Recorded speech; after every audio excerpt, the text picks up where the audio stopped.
یوم تبدل الارض غیر الارض والسماوات وبرزوا للہ الواحد القہار، اور جس دن اس زمین کو دوسری زمین سے بدل دیا جائے گا اور آسمان کو بھی بدل دیا جائے گا، اور تمام کے تمام لوگ اس واحد و قہار کے سامنے حاضر ہوں گے۔ اللہ تبارک و تعالی نے سورۃ ابراہیم کی آیت مبارکہ میں روز محشر کے منظر کی تصویر کشی کی ہے۔ جب ہم اللہ تبارک و تعالی کی مختلف آیات کو پڑھتے ہیں، اس سے ہمیں یہ بات واضح ہوتی ہے کہ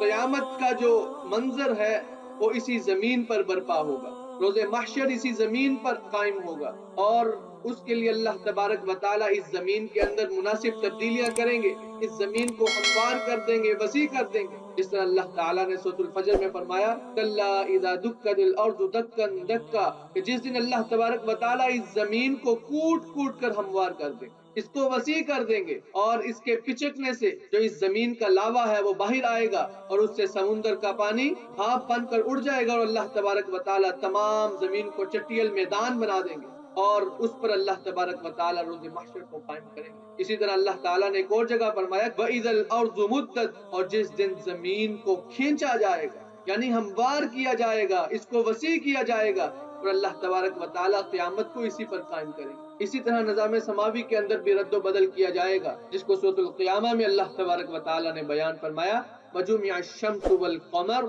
اور جس دن سورج اور چاند کو یکجا کر دیا جائے گا۔ ان تمام چیزوں کی کیا کیفیت ہوگی اس سے اللہ تبارک و تعالیٰ ہی بہتر جانتا ہے۔ اسی طرح ایک ماہر طبیعیات نے ایک کتاب لکھی ہے جس کا نام the mechanics of the doomsday ہے، جس کے اندر اس نے ایسی ایسی باتیں کی ہیں اس سے پہلے کبھی اس طرح کی باتیں کسی نے نہیں کی، اور اس لحاظ سے اس کی باتوں پر غور بھی کیا جا سکتا ہے۔ اس کے اندر وہ اپنا اظہار خیال کرتے ہوئے کہتا ہے کہ قیامت کے قائم ہونے سے مراد یہ نہیں ہے کہ پوری کائنات کو تباہ کر دیا جائے گا، بلکہ نظام شمسی کو تباہ کیا جائے گا، اس کے اندر مناسب تبدیلیاں کی جائیں گی، اور اس نظام شمسی میں ہماری زمین بھی شامل ہے، تو اس کو بھی تباہ برباد کر دیا جائے گا، اور پھر اللہ تبارک و تعالیٰ کے حکم سے قیامت قائم ہو جائے گی۔ آگے اللہ تبارک و تعالیٰ نے فرمایا وَبَرَزُوا لِلَّهِ الْوَاحِدِ الْقَهَّارِ، اس کی بھی تصویر کشی اللہ تبارک و تعالیٰ سورۃ الفجر میں فرما رہے ہیں۔ فرمایا وَجَاءَ رَبُّكَ وَالْمَلَكُ صَفًّا صَفًّا، اور تیرے رب کا نزول ہوگا